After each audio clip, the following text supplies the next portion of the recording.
नमस्कार, praise the Lord. प्रभु यीशु मसीह के मधुर नाम में आप सभी को प्रेमी सलाम। जैसे कि आप देख रहे हैं राष्ट्रीय जय यीशु मानव सेवा, और आप सभी का अभिनंदन और स्वागत करते हैं प्रभु में। आप सभी का मैं आशीष राजकुमार यानी कि भाई गुजरात की धरती से इस समय बोलते चले जा रहा हूँ। साथ ही साथ यानी कि हिंदू धर्म से काफी लोग प्रभु यीशु मसीह को स्वीकारते चले जा रहे हैं। इसका मतलब ये नहीं कि धर्म परिवर्तन है, ये आपको बताना चाहता हूं। हाँ, तो मैं आपको एक बात बोल रहा था कि हिंदू धर्म से काफी लोग है ना मुखर कर चले आ रहे हैं। क्यों, क्या कारण है? प्रभु यीशु मसीह को लोग स्वीकारते चले जा रहे हैं, क्या कारण है? मैं आपको बताना चाहता हूं। जब मसीह में लोग आ जाते हैं तो धर्म परिवर्तन तो होता ही नहीं। आखिर मतलब धर्म को छोड़कर ईश्वर में आ जाते हैं, प्रभु यीशु मसीह में। तो आइए हम वीडियो बताएंगे, उसके बाद में हम वचन के द्वारा बातचीत करेंगे। एक लेडीज महाराज है, वो प्रभु यीशु मसीह को स्वीकार लिया है ना। बड़ी अच्छी प्रचारक थी हिंदू धर्म की, लेकिन अभी देखो वो प्रभु यीशु मसीह को स्वीकारने के बाद में क्या वो अपने मुंह से बोल रही है, वो सभी को सुनने के लिए अभी मिलेगा। चलो आइए देखते हैं, आप सभी के सामने हम पेश करना चाहेंगे। जी, जब मैं बाइबल को पढ़ती हूँ तो मेरे मन में एक प्रश्न उठता है कि जीसस ने तो पहले से ही कह दिया था कि आज पतरस तुम 3 बार मुझे पहचानने से इनकार कर दोगे। गुरुदेव, पतरस तो जीसस से, अपने गुरु से अथाह प्रेम करता था। जब विधाता ने, नियति ने पहले ही निश्चित कर दिया था, तो फिर इसमें पतरस का क्या दोष है? गुरु महाराज जी गंभीर होते हैं और कहते हैं तुमने आगे नहीं पढ़ा। जीसस अपने शिष्यों को लेकर के एक स्थान पर जाते हैं और उसमें पतरस भी था। जीसस उन तीनों से कहते हैं मैं जब तक प्रार्थना करके लौटूंगा तब तक तुम तीनों साधना करो। जीसस लौट करके आते हैं तो देखते हैं वो साधना नहीं कर रहे। जीसस उन्हें डांटते हुए कहते हैं साधना करो और इस दुर्भाग्य को अपने ऊपर हावी होने से रोक लो। जीसस दोबारा जाते हैं और जब लौटते हैं तो देखा वो अभी भी सो रहे हैं। जीसस तीसरी बार समझाते हैं इस अनहोनी को होने से रोक लो। इस दुर्भाग्य को अगर रोक सकते हो तो रोक लो, साधना करो। जीसस डांटते हुए उन्हें कहते हैं, लेकिन वो फिर सो जाते हैं। हाँ जी, तो आपने सुना, अच्छा ध्यान धर कर सुना आपने इस वीडियो को। उस बहन ने पतरस और यीशु के बारे में बातें करी है। यीशु मसीह पतरस और बाकी जो चेले थे उन सभी को कहा था कि प्रार्थना करते रहो। वो जो बहन जो बोली साधना का मतलब है प्रार्थना, परमेश्वर के साथ में जुड़ना, परमेश्वर के साथ बात करना। लेकिन पतरस और बाकी जो चेले थे है ना, काफी सो रहे थे है ना। तो देखो तारीफ कर रही है वो जो लेडीज, या क्या कर रही है, आप कमेंट में जरूर लिखिएगा क्या लिखना चाहते हैं। और इस वीडियो को ज्यादा से ज्यादा आप शेयर करना है। प्रभु यीशु मसीह के मुंह से, हर एक व्यक्ति के मुंह से परमेश्वर का यानी यीशु मसीह का नाम निकलता चला जा रहा है और परिचय देते चले जा रहे हैं बाइबल के अंदर क्या लिखा है, प्रभु यीशु ने चेलों से क्या कहा, ये भी उस लेडीज ने कहा है। चलो तो देखिए, काफी लोग ऐसे प्रभु यीशु मसीह का प्रचार करते चले जा रहे हैं। उन सभी का हम धन्यवादी हैं। हाँ, कट्टर हिंदू साधु महिला ने किया यीशु का प्रचार। सभी साधु लोग हुए यीशु के दीवाने। Hallelujah, praise the Lord. Sadhu ladies ने, साधु महिला ने किया यीशु का प्रचार। जो यीशु मसीह ने कहा था चेलों को, वही बात उसने दोहराई है। यीशु मसीह का कहना है कि जागते रहो और प्रार्थना करते रहो ताकि तुम परीक्षा में ना पड़ो, आने वाले संकट से तुम बचे रहो। इसलिए प्रभु यीशु मसीह ने यूहन्ना यानी कि पतरस से प्रार्थना करने कहा था। साथ ही साथ पतरस के बारे में यह भी बोला था कि तू 3 बार झूठ बोलेगा, मेरा इनकार करेगा। यह प्रभु यीशु मसीह ने होने से पहले ही बता दिया था, क्योंकि प्रभु मन को जांचने वाला प्रभु है और था भी। तो ठीक है, हम आपके सामने और कुछ बातें फरमाना चाहते हैं, उसके बाद में कुछ वचनों के द्वारा आपके सामने हम बातचीत करना चाहेंगे और आपको कुछ खुलासा भी दिखाना चाहेंगे। तो आइए देखते हैं। हाँ, एक वकील ने क्या कहा मसीह समाज लोगों के लिए, मैं कुछ अच्छा सा खुलासा करना चाहूंगा। आइए देखते हैं वकील क्या कहते हैं। सरकार ने धर्मांतरण रोकने के लिए अपने कानून में बदलाव किया है। जो उनका पहले से धर्मांतरण नियंत्रण कानून चल रहा था, उसमें सजा को और कठोर किया है। अब अगर एक व्यक्ति का धर्मांतरण कोई करता है तो उसको 3 से 7 साल की सजा होगी। सामूहिक धर्मांतरण अगर कराया जाता है तो 5 से 10 साल की सजा होगी। सामूहिक धर्मांतरण कराने में अगर फॉरेन फंडिंग पाई गई कि कोई विदेश से पैसा आया है तो 7 से 14 साल की सजा होगी। अगर कन्वर्ट करने के लिए किसी महिला को किडनैप किया गया, किसी बच्चे को किडनैप किया गया, किसी बच्ची को किडनैप किया गया, तो उसमें आजीवन कारावास होगा, 20 साल तक की सजा होगी। और जज साहब को यह अधिकार होगा कि उसको आजीवन कारावास कर दे, यानी मरने तक, मृत्यु तक आदमी जेल में रहेगा। मैं उत्तर प्रदेश की सरकार को और विशेष रूप से माननीय योगी जी को धन्यवाद देता हूं। धर्मांतरण रोकना बहुत जरूरी है। धर्मांतरण से राष्ट्रांतरण होता है। धर्मांतरण होता है तो त्योहार बदल जाता है। धर्मांतरण होता है तो व्यवहार बदल जाता है। धर्मांतरण होता है तो सोच बदल जाती है। धर्मांतरण होता है तो पहनावा बदल जाता है। धर्मांतरण होता है तो खान पान बदल जाता है। अल्टीमेटली धर्मांतरण से राष्ट्रांतरण होता है। जहाँ जहाँ धर्मांतरण होता गया है वहाँ भारत की संस्कृति, भारत की सोच खत्म होती चली गई है। न वहाँ पे होली दिवाली मनाई जाती है, न त्योहार मनाया जाता है, न वहाँ नारी तू नारायणी की भावना बची है। जहाँ जहाँ धर्मांतरण हुआ है न वहाँ वसुधैव कुटुंबकम की भावना बची है, न वहाँ लोकतंत्र बचा है, न वहाँ संविधान बचा हुआ है। ध्यान से आपने इस वीडियो को देखा। यह वकील है, तो इस वकील को वकालत करना चाहिए। हालांकि इसे धर्म के मामले में कोई भी प्रकार का बयान या फिर कोई भी प्रकार का रिक्वेस्ट नहीं करना चाहिए। ये मोदी सरकार को, यानी कि योगी सरकार को रिक्वेस्ट कर रहा है रोकना चाहिए करके। धर्म परिवर्तन, धर्मांतरण, उसमें बहुत कुछ बदल जाता है। रीति रिवाज, सोच विचार, खान पीन, पहरावा बहुत बदलता है। मैं आपको कहना चाहता हूं वकील जी, आपको वकालत करने के लिए लोगों ने रखा है और आपने वकालत करने के लिए ही आपने ट्रेनिंग लिया है, ताकि भलाई और बुराई क्या है उसका छानबीन करना, फैसला करना, उसका सही और हकीकत और गलत क्या है उसके बारे में खुलासा करने के लिए वकालत किया जाता है। लेकिन अभी इन लोगों के पास कुछ काम नहीं पड़ा है। अभी धर्मों के पीछे या फिर कोई व्यक्ति कहां पर जा रहा, कौन धार्मिक बन रहा, कौन कैसा क्या बन रहा, कौन कैसा पहरावा, खान पीन, कौन रीति रिवाज कर रहा, कर नहीं रहा, ये सब कुछ इसके पीछे ये वकील पड़ गया है। तो साथ ही साथ मैं आपको बताना चाहता हूं, इंसान अगर धर्म बदलता है तो किसी धर्म के अंदर इंसान अगर धर्म बदलता है तो मैं आपको बताना चाहता हूं, विशेष करके कोई भी व्यक्ति धर्म बदलता है तो उसे कानूनी हिसाब से आगे की ओर बढ़ना पड़ता है। लेकिन आज मैं आपको बताना चाहता हूं, जैसे कि मैं हिंदू धर्म के अंदर सेवा करा करता था, उनकी मूर्तियों को पूजा करता था, लेकिन मैं आपको बताना चाहता हूं इस समय मैंने हिंदू धर्म को छोड़ दिया है।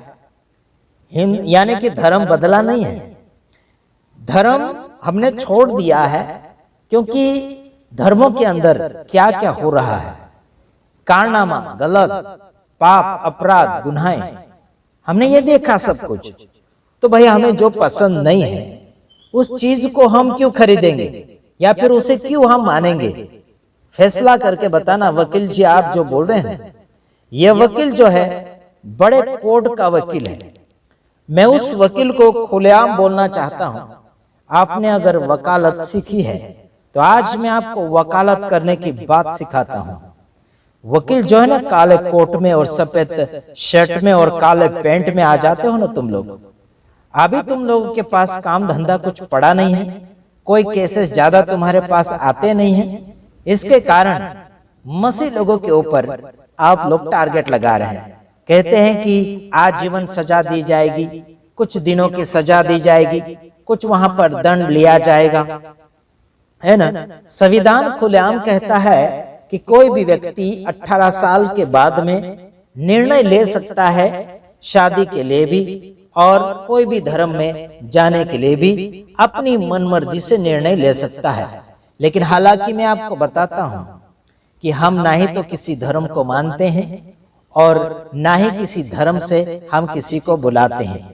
धर्म कन्वर्ट करने का अधिकार हमें बिल्कुल नहीं है, बल्कि धर्म छोड़ने का अधिकार जरूर है हमें। देखिए, हम अपनी मर्जी से खाएंगे, हम अपनी मर्जी से पहनेंगे, हम अपनी मर्जी से चलेंगे फिरेंगे, हम अपनी मर्जी से बोलेंगे। समझ में आता है कि नहीं आता? गद्दारों, तुम लोगों को शर्म आना चाहिए। मोदी और योगी की बातें भी सामने आती है तो मैं उन सभी को बोलना चाहता हूं, तुम लोगों ने राजनीतिक करना शुरू किया है तो क्या लोगों के मनों के ऊपर कब्जा करने के लिए या फिर उनके ऊपर आप लोग हक चलाने के लिए? बिल्कुल नहीं, बिल्कुल नहीं यारो। मनों के ऊपर कब्जा कोई भी व्यक्ति कर नहीं सकता। समझ में आता कि नहीं आता? ध्यान रखिए, मैं आपको बताना चाहता हूं, मैं हिंदू धर्म के अंदर पूजा पाठ किया करता था और नाच गाना किया करता था, है ना। तो देखिए, हमने छानबीन किया उसे और बाद में हमें पता चला कि हिंदू धर्म के अंदर भी तो मूर्ति पूजा नहीं लिखा ही गया नहीं है, शास्त्रों के अंदर कहीं नहीं लिखा है ना। और ईसाइयों में बाइबल के अंदर देखा जाए तो वहां भी मना किया गया है, मूर्ति पूजना मना किया गया है। और ईसाइयों में तो धर्म है ही नहीं।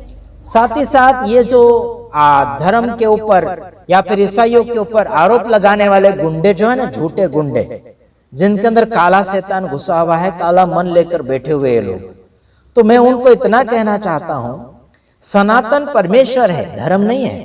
कुछ लोग बोलते हैं ना, सनातन धर्म को मानो, सनातन धर्म को छोड़ दो, ऐसा वैसा बहुत उल्टी सुल्टी बातें होती है। तो मैं आपको कहना चाहता हूं, सनातन परमेश्वर है, धर्म नहीं है। सनातन किसको कहा जाता है? जो पहला है, आदि है ना, पहला और आदि, उसी को कहा जाता है सनातन। तो मैं आपको कहना चाहता हूं, हम सनातन धर्म को नहीं मानेंगे, हम सनातन परमेश्वर को मानेंगे जो आदि और अंत परमेश्वर है। Praise the Lord. समझ में नहीं आता होगा तो बाइबल पढ़िए, ये 66 किताबें हैं, इन 66 किताबों को मिलाकर एक किताब बनाया गया है और उसका नाम है बाइबल। और वो काली किताब है और ये काली किताब को इंसान अगर पढ़ लेता है ना, इसका दीवाना हो जाता है। समझ में आता है मेरे तमाम भाइयों बहनों? एक टाइम रोटी तो छोड़ सकता है, लेकिन इस काली किताब को भूलेगा नहीं व्यक्ति जो प्रभु से प्यार कर लेता है। इतना याद रखना, तुम जो काले कोट में और सफेद शर्ट में और काले पैंट में आ जाते और बड़ा रुबाब झाड़ते हो ना, है ना, तुम किसी के नौकर बनते होंगे। हम किसी के नौकर और चमचे नहीं हैं। समझ में आते कि नहीं आते? मेरे तमाम भाइयों बहनों, हम जो वकालत करते हैं, हम जो निर्णय बताते हैं, हम जो फैसला करते हैं, वो ओरिजिनल होता है। तुम काले कोट को ऊपर पहनकर सफेदी को अंदर ढक कर रखना चाहते हो, है ना। हम सफेदी को बाहर निकाल कर बताते हैं। इसका मतलब क्या है? सच्चाई क्या है, उजाला क्या है, ज्योति क्या है, प्रकाश क्या है ना, वो हम बाहर निकाल कर बताते। तुम काले कोट के अंदर सफेदी को, सच्चाई को ढकना चाहते हो। गुंडे लोग, तुम्हें शर्म आना चाहिए, शर्म आना चाहिए। क्या आना चाहिए? शर्म आना चाहिए। तुम कानून की किताबें पढ़ते तो हो, लेकिन उसका तुम अनुयायी नहीं बनते हैं। उसके साथ तुम गद्दारी कर रहे हैं, ईमानदारी नहीं कर रहे हैं, है ना। अदालत के अंदर, है ना, एक मूर्ति के आंखों के ऊपर काली पट्टी बांध दी जाती है और उसके हाथों में तराजू पकड़ा दिया जाता है। इसका मतलब क्या है? किसी को देखे बगैर न्याय करना है, चाहे वो अपना हो या फिर पराया हो, कोई भी हो, घर का हो या बाहर का हो, धोबी घाट का हो या फिर कोई घाट का हो, सबका न्याय बराबर बिना देखे। हेलो, उसी प्रकार से हम बिना देखे न्याय करेंगे, बाइबल का वचन बोलते हो। समझ में आता है कि नहीं आता? कहाँ कौन सी कोर्ट का ये वकील है, इस वकील को वहां का जज थोड़ा सबक सिखाना चाहिए, है ना। ये योगी टकले को धन्यवाद दे रहा है, परमेश्वर को धन्यवाद नहीं दे रहे हैं। जिस परमेश्वर ने आपके अतड़ों को बनाया, आपके कलेजों को बनाया, आपके फोफसे को बनाया, आपकी किडनी को बनाया, आपके लिवर को बनाया, कभी क्या उस परमेश्वर को धन्यवाद देने के लिए कोशिश करी? है ना। सुबह उठते हो, चल पड़ते काले कोट पहनकर, शर्म आना चाहिए तुम्हें। वो काला कोट भी किसने बनाया, उतना भी याद रखो। अगर परमेश्वर कपास नहीं बनाता, उसका धागा नहीं बनता, तो तुम काला कोट भी नहीं पहन सकते और ना ही कोई सफेद कपड़ा पहन सकते। आदम और हवा के समान नंगे घूमते तब तुम्हें खबर चलता, तब तुम्हें पता चलता। तुम जो भी पहनते हो, खाते पीते हो, वो परमेश्वर का दिया हुआ है। मुसलमान परमेश्वर को अल्लाह कहते हैं। समझ में आता है कि नहीं आता? मुसलमान परमेश्वर को अल्लाह कह के पुकारते हैं, उसकी हिफाजत करते हैं, दिन में 3 बार या फिर 5 बार नमाज पढ़ते हैं। इतने ईमानदार खुदा अल्लाह के साथ होते हैं और तुम अपने परमेश्वर के साथ एक बार भी ईमानदार नहीं है। तुम्हारा परमेश्वर तो सोया है, घंटा और घंटी बजाकर उनको उठाना पड़ता है ना। कुछ लोग क्या बोलते हैं, रिंगटोन लगाते, घड़ी का रिंगटोन, टाइम टोन लगा देते हैं। जब वो टिनिन बजती है तब 4 बजे 5 बजे उठते हैं, है ना। तुम अपने आप को भी उठाने के लिए, घंटी बजाने के लिए घड़ी को आप टाइमिंग में मिला देते हो। उसी प्रकार से तुम्हारा ईश्वर भी सोया हुआ है, तो तुम घंटी और घंटा बजाते हो, तब जाके वो उठता है। शर्म आना चाहिए तुम्हें। हम धर्म बदलते नहीं, हम धर्म को छोड़ते हैं, इतना याद रखना। आरोप लगाना तो मेरे ऊपर आरोप लगा कर देखो, फिर तुम्हारी पतलू ने कैसी मैं गीली करता हूं, तब पता चलेगा तुम्हें। काला कोट पहनना घूम यानी कि भूल जाएगा, है ना, पता चलेगा तुम्हें। बोलते हैं आज जीवन सजा दी जाएगी, क्या क्या जीवन सजा दी जाएगी, फलाना ढेकना कर रहे हो तुम, हैं? धर्मों के लिए आए हो क्या? कर्म तो तुम्हारे अंदर कुछ नहीं है। शर्म आना चाहिए तुम लोगों को, है ना। तो याद रखना, है ना। मैं आपको बताना चाहता हूं, जब यीशु मसीह में इंसान आ जाता है तो इंसान नई रीति से जीता है, नई रीति से चलता है, नई रीति से बोलता है, नई रीति से खाता पीता है, नई रीति से सब कुछ उसका हो जाता है। समझ में आता है? आप लोग क्या रीति रिवाज कर रहे हैं? पूजा पाठ किसी धर्म के अंदर अलाउ नहीं है, इजाजत नहीं है। मूर्ति बनाना इजाजत नहीं है, उसकी भक्ति करना भी इजाजत नहीं है। भक्ति अगर करते हो तो आत्मा और सच्चाई के साथ करो, तब जाके तुम परमेश्वर के सामने ईमानदार और लोगों के सामने भी वफादार बनोगे। वफादार बनना सीखो, गद्दार मत बनो। देश को शांति पूर्वक आगे की ओर चलाना चाहिए, लेकिन ये देश को बिगाड़ने के लिए सब लोग मैदान में उतर रहे हैं। वकील भी, है ना, जैसे जज यानी कि कोर्ट के अंदर इसे वकालत करना चाहिए, लेकिन कुछ लोग अपना जीवन धार्मिक बनाकर जी रहे हैं, उनके पीछे तुल पड़ा है ना। समझ में आता है? मेरे जैसे के साथ तुम्हारी टक्कर अभी तक हुई नहीं होगी। अगर करना है तो मेरा नंबर लीजिए, स्क्रीन के ऊपर चलता चला जा रहा है। फिर बताता हूं तेरे काले कोट की ताकत और अंदर बाहर का कितनी ताकत है ना। फिर मैं बताता हूं बाइबल का परमेश्वर कितना महान और कितना क्या है, सब कुछ बताऊंगा। मैं किसी धर्म को नहीं मानता हूं, तो मेरे ऊपर क्यों नहीं आरोप लगाते, मुझे क्यों नहीं सजा देते, मेरे ऊपर क्यों नहीं रिपोर्ट करते, मेरे ऊपर क्यों नहीं केस करते, है ना। पदवा दूंगा तुम लोगों को, पागल कह के। तुम लोगों को शर्म आना चाहिए, है ना। कौन सा कानून की किताब पढ़ते हो? संविधान कहता है तुम किसी भी धर्म में जा सकते, किसी भी धर्म को मान सकते, अदल बदल इधर उधर, है ना, आना जाना कर सकते हो। हम अपनी मर्जी से खरीदेंगे यार, हम अपनी मर्जी से लेंगे देंगे। मैं एक बात पूछता हूं, 33 करोड़ देवी देवता है आपके, जो 33 करोड़ देवी देवता है, अगर कोई व्यक्ति दुकान पर जाता है, वहां पर काफी ऐसी फोटो रहती है अलग अलग देवी देवता की। जो भी देवी देवता इंसान को पहचान यानी कि पसंद आएगा, उसी फोटो को खरीदेगा ना, उसी को खरीदेगा, उसका ही भाव करेगा। तुम्हारे भगवान बाजारों में मिलते हैं यार, पैसों में मिलते हैं बाजारों में। भाई जो भी पसंद आएगा उसे वही खरीदेगा ना। तो हमें भी जो भी पसंद आ रहा है उसी को हम मानेंगे ना। हम तो खरीदते नहीं, आखिर हम तो बस विश्वास करते हैं। हमारे परमेश्वर की कोई फोटो नहीं है और ना ही कोई उसकी मूर्ति और ना ही कोई उसका चेहरा। वो तो आत्मा में है, आत्मा से अनुभव करते हम लोग, आत्मा से मानते हैं, आत्मा से उसे पूजते हैं। हमें कोई अगरबत्ती या फिर कोई जलाने की आवश्यकता नहीं है, उसे धुआं या धुई चढ़ाने की आवश्यकता नहीं है, दिया जलाने की आवश्यकता नहीं है। वो इंसानों के हाथों की सेवा नहीं चाहता है। मैं काफी बार बोल चुका हूं कि इंसानों के हाथों की सेवा नहीं चाहता है ना। तो ध्यान रखिएगा, दूसरे वीडियो में आ रहा हूं। तब तक के लिए वकील तैयार हो जाना, आपके सारे सवालों का जवाब मैं देने जा रहा हूं।